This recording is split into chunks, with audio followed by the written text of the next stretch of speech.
In 1221, after the walls of Nishapur collapsed, Mongol soldiers dragged every surviving woman onto an open field and started sorting them like animals at a market. The young ones went one direction, the rest went straight to the executioner. And the person who ordered all of it was the dead commander's widow, watching every second of it. Now, to understand why this happened and how it got this bad, you need to go back to the very beginning of the Mongol Empire. Because what the Mongols did to captured women was not random violence. It was a system, a cold, organized system that turned human beings into property on a scale the world had never seen before. It all started with one man, a man the world would come to know as Genghis Khan. Born around 1162, as a nobody named Temujin in the mountains of northern Mongolia. His father was poisoned when he was just a boy. His family was abandoned by their own tribe. He grew up hungry, hunted, and homeless. But by 1206, this same kid who once ate rats to survive had united every warring tribe on the Mongolian steppe under a single banner. And once he did that, he turned his army outward. What followed was the most violent expansion in human history. Between 1206 and 1260, the Mongol Empire swallowed everything in its path. China, Persia, Central Asia, Russia, Eastern Europe. At its peak, this empire covered around 12 million square miles and controlled over 100 million people. That is the largest connected land empire that has ever existed on this planet.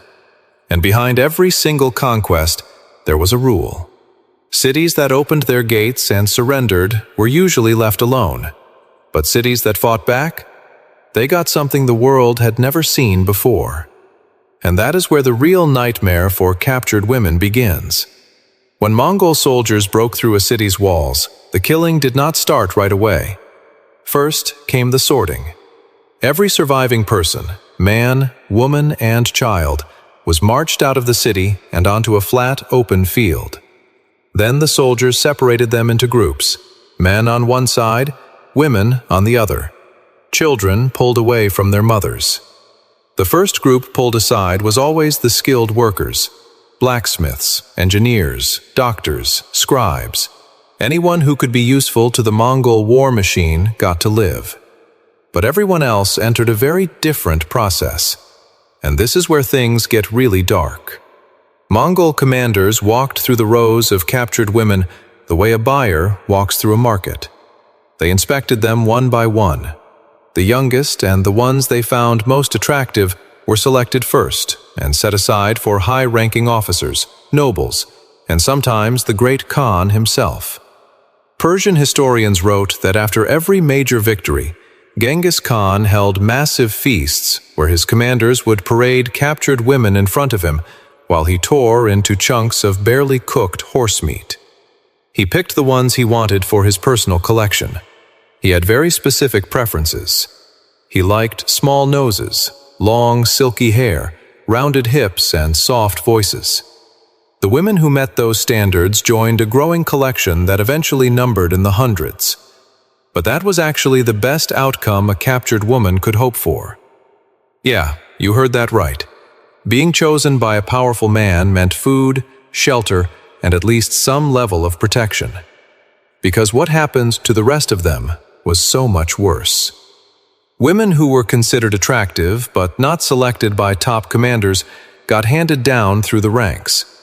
Soldiers received them as rewards for good performance in battle.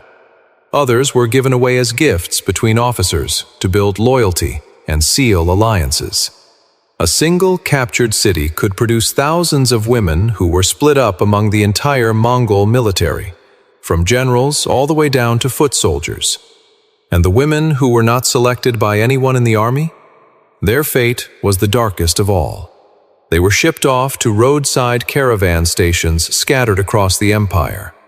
These stations served merchants, traders, and travelers moving along the Silk Road. The women placed there had one purpose, and it was exactly what you think it was. They had no rights, no voice, no escape, and no one coming to save them. Some of these women had been princesses, daughters of governors, wives of scholars. It did not matter. The moment their city fell, their entire identity was erased. They went from being someone to being nothing overnight.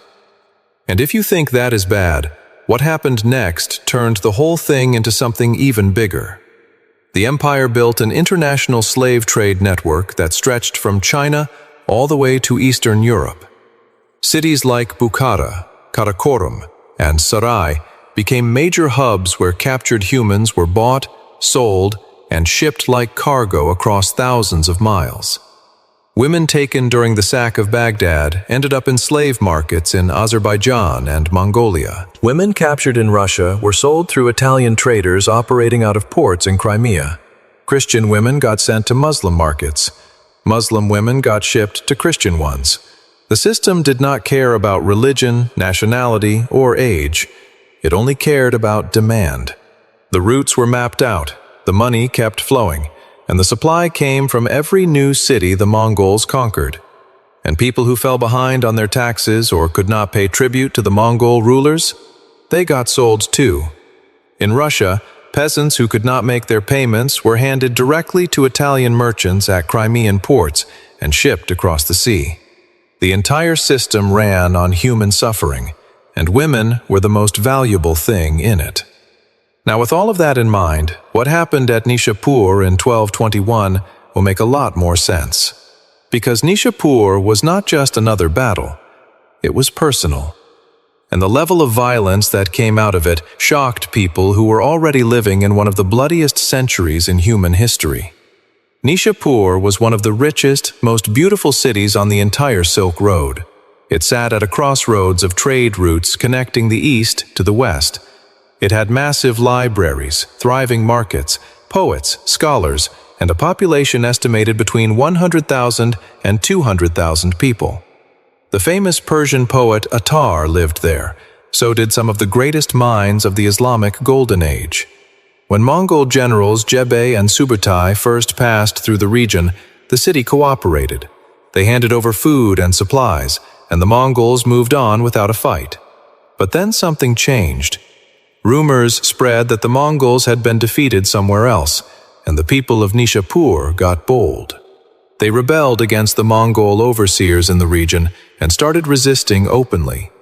And during a second Mongol assault on the area, a single arrow flew from the top of the city walls, sailed through the air, and struck a general named Tokchar right through his armor.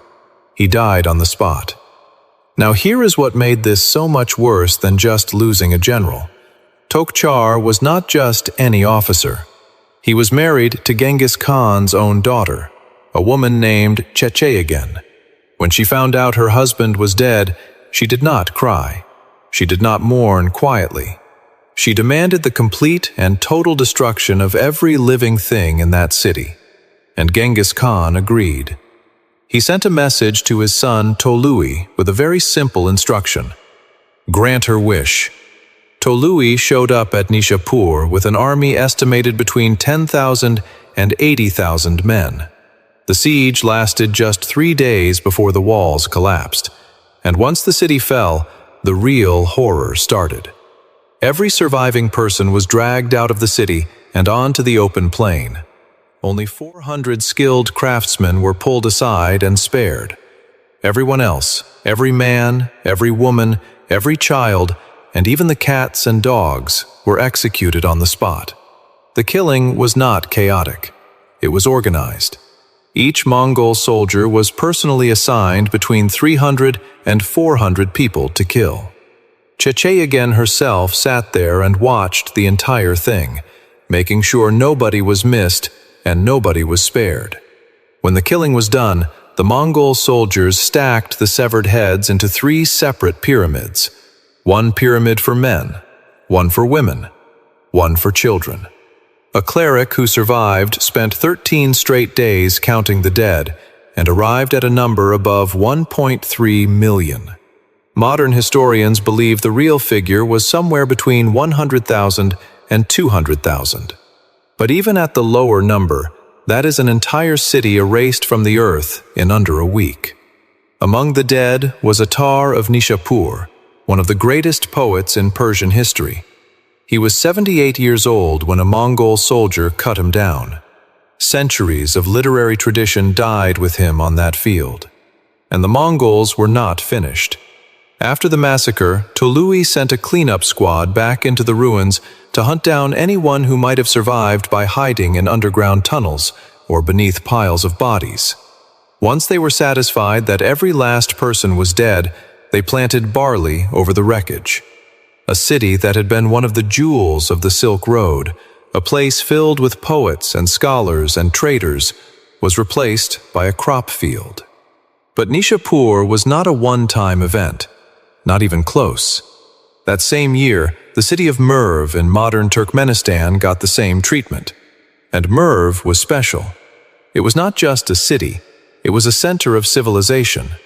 It had mosques, mansions, grand markets, and 10 libraries holding an estimated 150,000 books. Scholars traveled from all over the world to study there. The walls around the city were 15 feet thick and 30 feet high. The people of Merv thought they were safe behind those walls. They were wrong. When Tolui arrived with his army, the governor of Merv looked at the situation and made a calculation. Fighting would mean destruction. Surrendering might mean survival. So the city opened its gates, and Tolui, standing in front of the entire population, promised that if they cooperated, they would be spared. He broke that promise within hours. The entire population was marched outside the city walls, separated into groups, and the execution started at sunrise. A Persian chronicler described that day as one filled with shrieking, weeping, and wailing from dawn until dark. Some people were led out in groups of 20 and drowned in troughs filled with blood. Genghis Khan reportedly sat on a golden throne outside the city and watched the slaughter with his own eyes. Only 400 artisans and a small number of young children were spared. Everyone else was killed. Contemporary accounts put the death toll at Merv at 700,000 or more. The Mongol soldiers leveled the buildings until every structure was flat with the dust. The 10 libraries and their 150,000 books were destroyed. And the women and children who survived? They entered the slave pipeline and vanished into the empire forever. But even after all of that, the single worst recorded act against women under Mongol rule was still to come. And it happened not to enemies or strangers, but to the Mongols' own people. In 1237, 10 years after Genghis Khan died, his son, Ogedai Khan, sat on the throne. Ogedai was nothing like his father. Where Genghis had been disciplined and calculated, Ogedai was sloppy, reckless, and a severe alcoholic. He drank so heavily that his own brother, Chagatai, sent a doctor to watch over him and limit him to 1 cup of alcohol per day. Ogedai got around that rule by having a cup made that was twice the normal size. He thought that was clever. The people around him thought it was a sign that the empire was headed for trouble. And they were right. The Oirat people were a Mongol tribe living in the Altai mountain region. They had been governed by Genghis Khan's daughter, Checheyigan. But after her death, Ogedai wanted their land and their people under his direct control. When the Oirat failed to send the expected number of young women for his personal collection, Ogedai snapped. What he did next made even the most hardened war chroniclers of that era struggle to write it down. He ordered 4,000 Oirat girls, some as young as 7 years old, to be gathered on an open field along with their male relatives. His soldiers pulled the girls from noble families to the front. Then, one by one, the soldiers assaulted them while their fathers, brothers, and husbands were forced to stand there and watch. Nobody was allowed to speak. Nobody was allowed to move. Nobody could do anything. By the end of that day, 2 of the girls had died from the ordeal. The survivors were divided up like property. Some went to Ogedai's personal collection. Others were shipped to caravan stations across the empire for the use of passing travelers.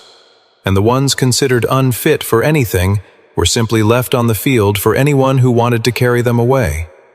The Persian chroniclers who wrote about this, men who had already described rivers of blood and mountains of skulls without flinching, could barely find the words.